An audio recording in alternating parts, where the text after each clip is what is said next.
Shadow and Fortune, a harrowing story, Chapter 2. Something stupid, the red shroud, and the shadow of war. Miss Fortune snapped the barrels of her pistols shut and laid them down on the table next to her short-bladed sword. Scores of frantic bells and shouts of alarm echoed from the panicked city below. She knew well what they signified: the Harrowing.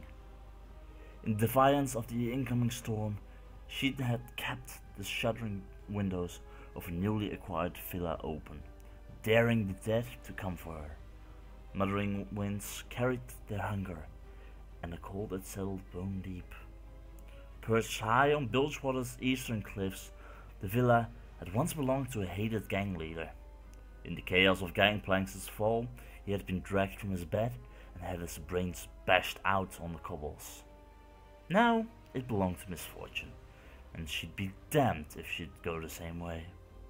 She reached up and ran a fingertip around the curves of the pendant Elio had given her, admiring its sinking.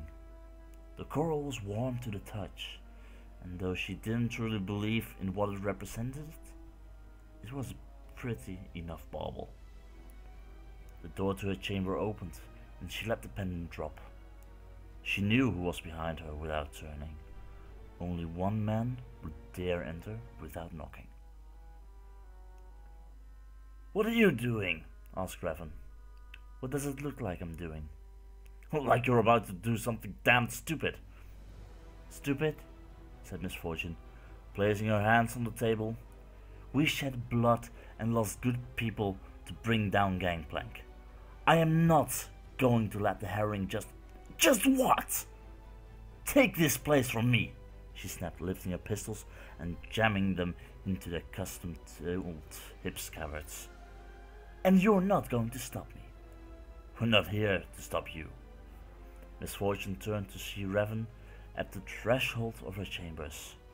A score of her best fighters waited in the vestibule beyond, armed to the teeth with a mixture of muskets, wheel-lock pistols, clanking bundles of clay splinter bombs, and cutlasses that looked like they'd been looted from a museum. "Looks like you're about to do something damn stupid as well," she said. "Aye," agreed Raven, walking over to the open window and slamming the shutters closed. "You really think we'd let our captain go out to face that alone? I almost died bringing Gangplank down, and I'm not done yet. I don't expect you to go with me. Not tonight," said Miss Fortune, coming to stand before her men and resting her hands on the carved walnut grips of her guns. "This isn't your fight." "Course it bloody is," said Raven. Miss Fortune took a breath and nodded. "There's every chance we won't live to see morning," she said, unable to keep the hint of a smile tugging at her lip. "This ain't our first harrowing together, Captain," said Raven, tapping the skull pommel of his sword. "And I'll be damned if it's our last." Olaf was in sight of the Winter's Kiss when he heard the screams. He ignored them at first. Screams were nothing new in Bilgewater. But then he saw men and women running from the quayside in terror, and his interest was piqued. They scrambled from their boats and fled for the crooked streets as fast as they could. They didn't look back, and they didn't stop, not even when a shipmate tripped or fell into the water. Olaf had seen men run from battle, but this was something else. This was naked terror, the kind he'd only ever seen etched on the frozen corpses spat out by glaciers when the Ice Witch was said to dwell.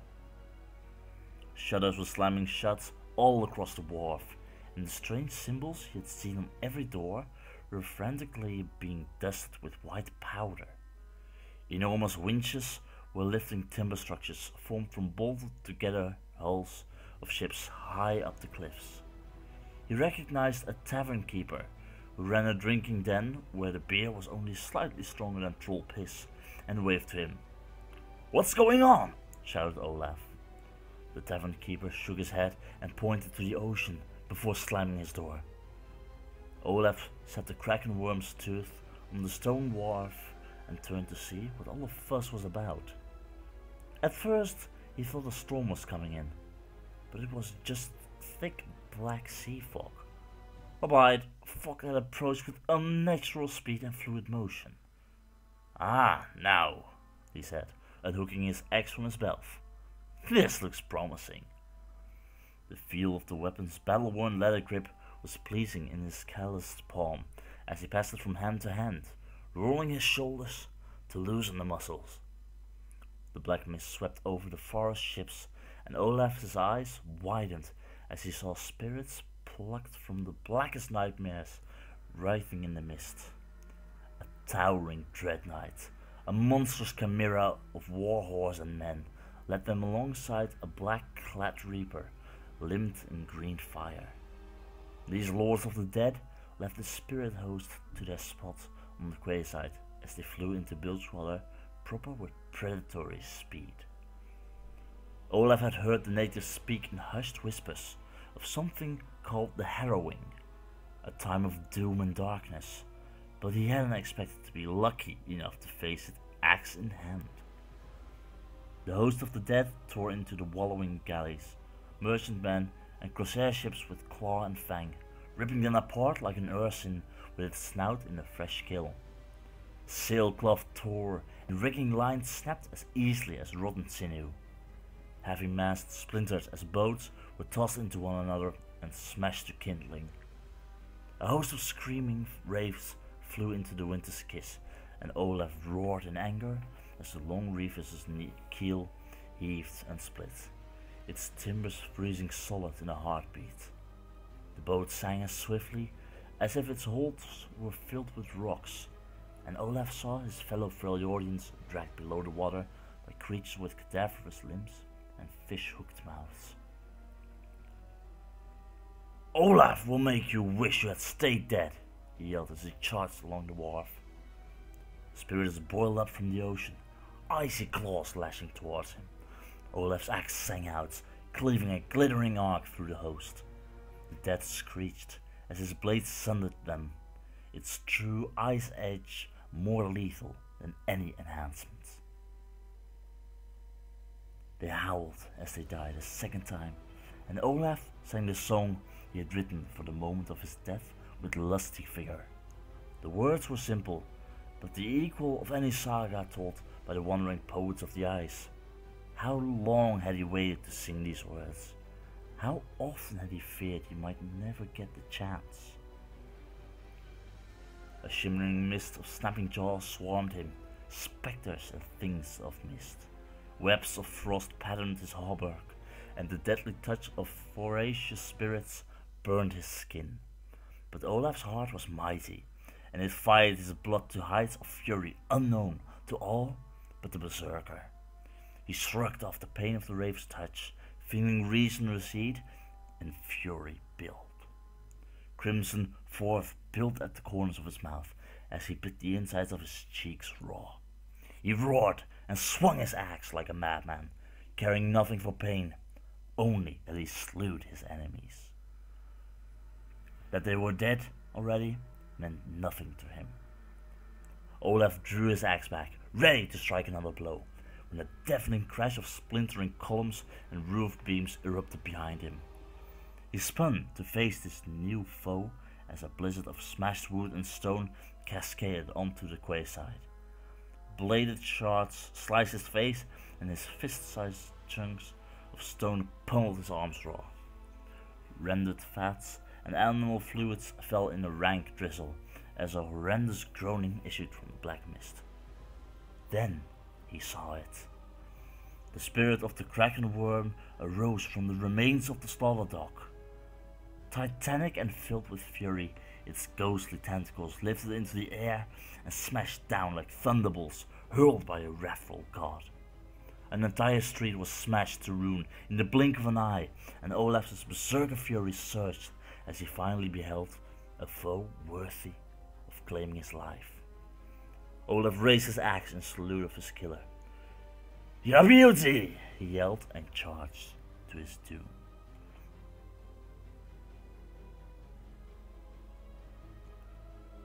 The woman was beautiful, with wide, almost shaped eyes, full lips, and the high cheekbones common to Demacia.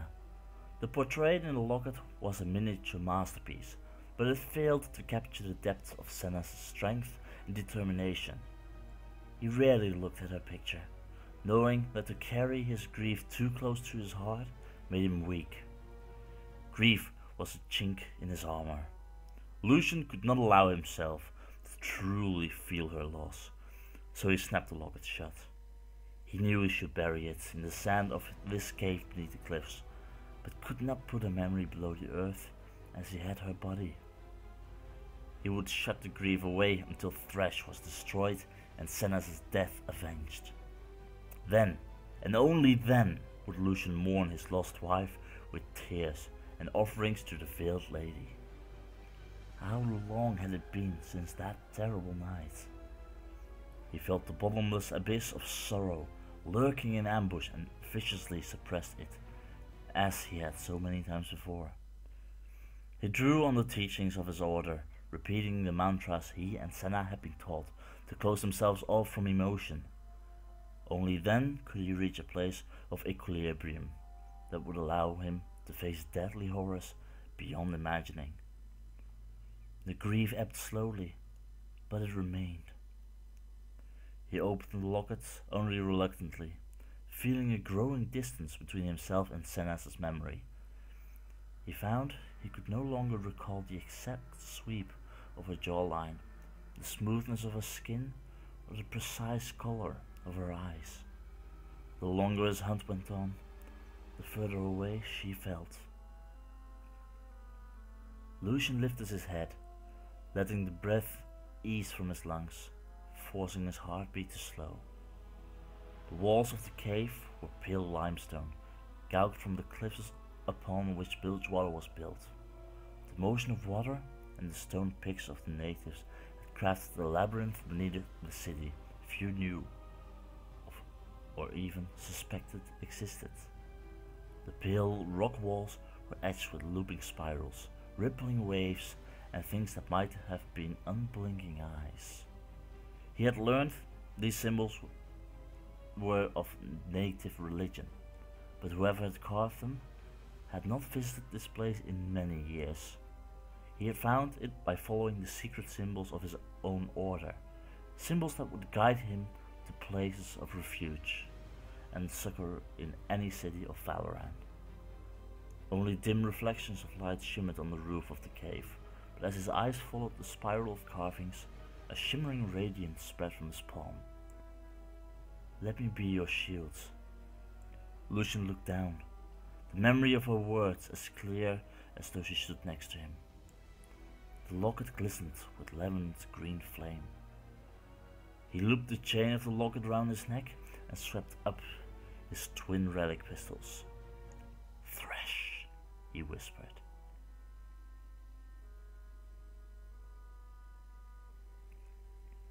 Bilgewater's streets were deserted. The bells from the ocean were still ringing, and cries of terror echoed from below.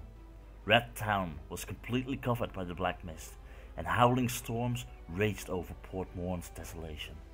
Fires burned all along Butcher's Bridge, and a shimmering fog clung to the cliffs above the grey harbor.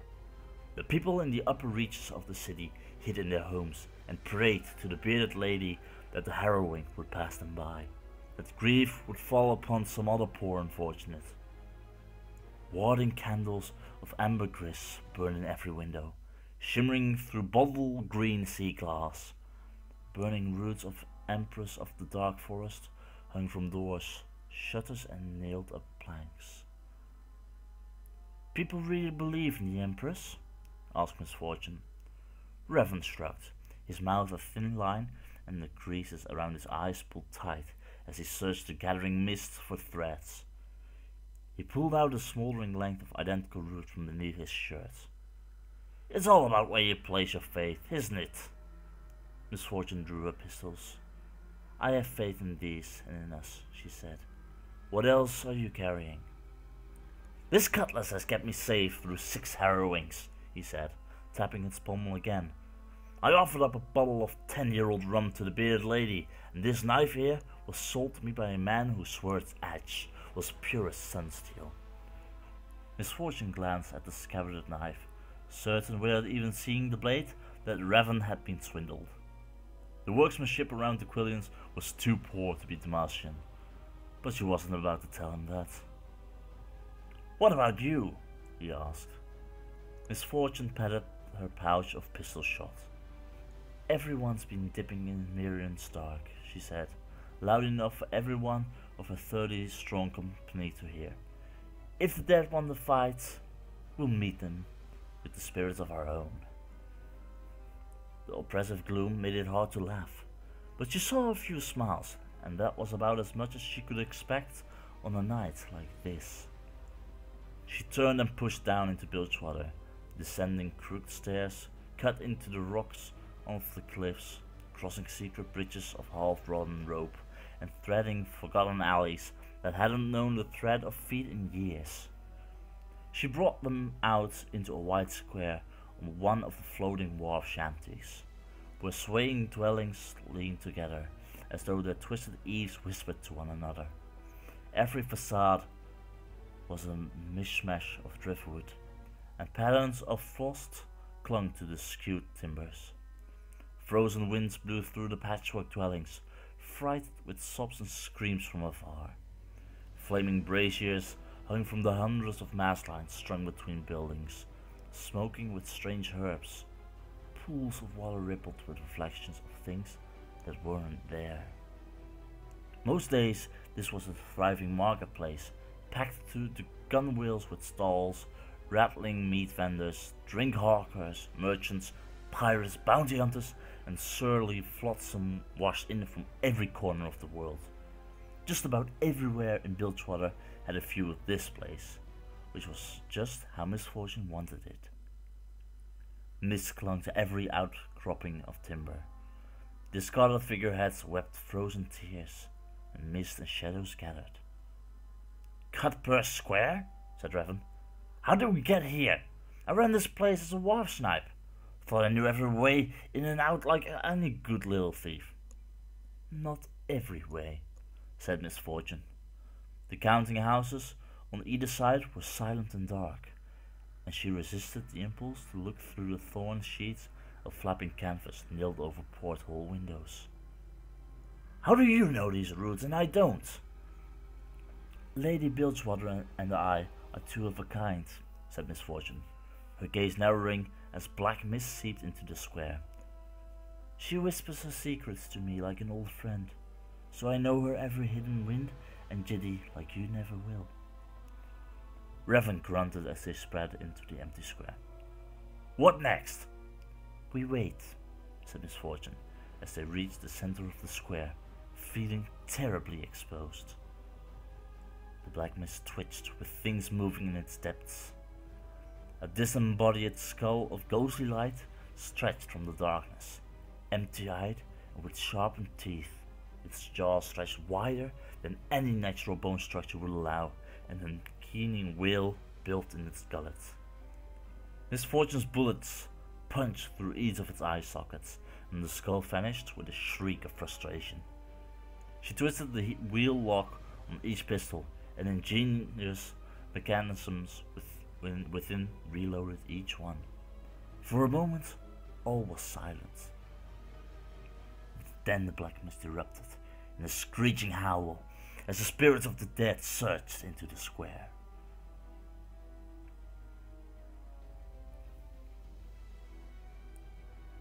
For the second time this evening, Olaf cut his way inside the dead kraken worm. He wielded his axe like a crazed woodsman, having left and right with gleeful abandon. The beast's vast limbs were insubstantial as mist, yet the eyes of his blade clove them like flesh. Tentacles flailed and slammed down on the stone of the wharf, but Olaf was fast for a big man. Slow warriors didn't survive in the Freljord. He rolled and slashed with his axe, severing a suckered length of limb that faded from existence as it was parted from the monster's body. Even in the grip of the red shroud, Olaf saw the creature's skull in the thrashing chaos of phantom limbs surrounding him. Its eyes were afire with the enraged spirits of its life. A moment of sublime connection passed between them. The beast's soul knew him. Olaf laughed with joy. "You seek the taker of your life, and we are now bonded in death," he roared. "Maybe if you kill me, we shall battle forever in the realms beyond mortal ken." The prospect of eternal war against so mighty a foe poured fresh strength into Olaf's aching muscles. He charged towards the creature's maw, caring nothing for his pain, as each brush of the kraken worm's tentacles burned his skin worse than the splinter winds of Lothskar's coast. He leapt into the air, axe aloft. He looked glorious death in the face. The tentacle whipped out and lashed around his thigh. It swung him around in a dizzying arc, lifting him high into the air. "Come then!" bellowed Olaf, punching his axe skyward in salute of their shared destiny. "On to death!"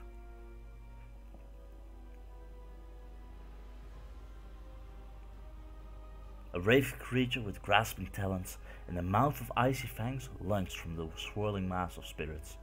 Misfortune put a bullet through its face and it vanished like smoke in a gale. A second shot and another spirit vanished.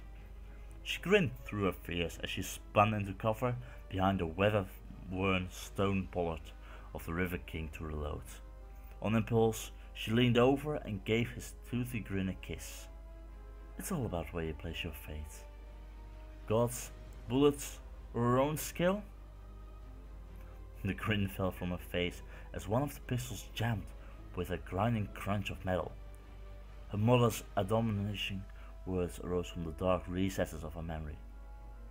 "That's what you get when someone else mixes your powder, Sarah," she said, holstering the gun and sliding her sword from its sheath. She had looted it from the captain of the Damascene galleot running north up the Shurima Run coast, and it was a fine example of the artificer's art as any she'd seen. Misfortune spun for cover, firing her loaded pistol and slashing her sword through the mist creatures.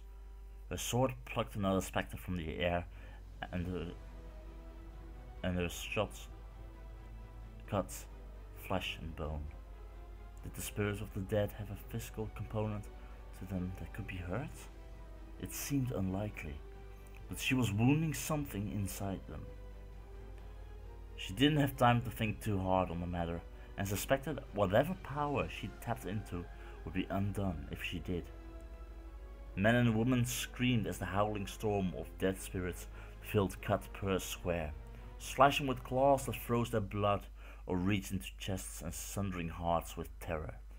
7 were dead, maybe more, their souls wrenched from their fallen corpses to turn on their comrades. Her heroic band fought with blades and muskets, shouting in the name of the bearded lady, their loved ones, and even heathen gods of faraway lands. Whatever works, thought Misfortune.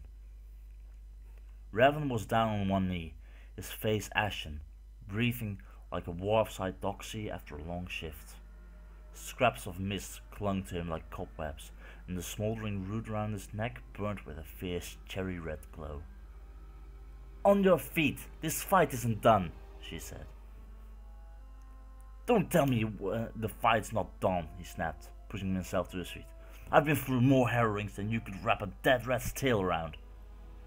Before Misfortune could ask exactly what that meant, he leaned to the side and fired his pistol at something behind her. A conjoined spirit of wolf and bat screeched as it was banished, and Misfortune returned the favor as a spirit's form of grasping hooks and snapping fangs lunged at her second in command. "Everyone down!" shouted Misfortune, plucking a pair of splinter bombs from her belt and lobbing them into the howling mist. They detonated in a deafening explosion of fire and smoke. Wood splinters and fragments of stone ricocheted. Broken glass fell in a glittering rain of daggers. Acrid fog filled the square, but it was man-made and entirely bereft of spirits. Raven shook his head and worked a finger in his ear. "What was in that bomb?" Black powder, mixed with essence of copal and rue, said Misfortune. One from my special stash. And stuff like that works against the dead? My mother believed in it, she said. Good enough for me, said Raven. You know, we might just make it through. Don't say it, warned Misfortune. The mist began coalescing throughout the square, first in thin tendrils and wisps, then in glowing outlines of monsters, things with conjoined legs, fang-filled jaws and arms that ended in hooks or pincers. The spirits they thought they'd killed, reforming, returning. What was it folk said about plants and the contents of a privy? Turns out the dead are pretty hard to kill, said Misfortune, trying not to let her fear show. She had been naive to think petty trinkets and blind faith were enough to face the spirits of the dead. She wanted to show the people of Bilgewater they didn't need Gangplank, that they could forge their own destiny. Instead, she was going to get herself killed and leave the city to be torn apart. A bass rumble rolled through the square, then another. Percussive thunderstrikes rising in a stalking storm. It grew to become pounding hammer blows upon an anvil, faster and louder, until the ground shook with its violence. What in the nine deep is that? Said Raven. I don't know, said Misfortune, as the outline of a spectral horseman in midnight plate emerged from the mist. He sat atop a strangely properized warhorse, and his helm was worked in the form of a snarling demon. A dread night, said Misfortune. Raven shook his head, his face drained of color. That's no night, he said. That's the shadow of war.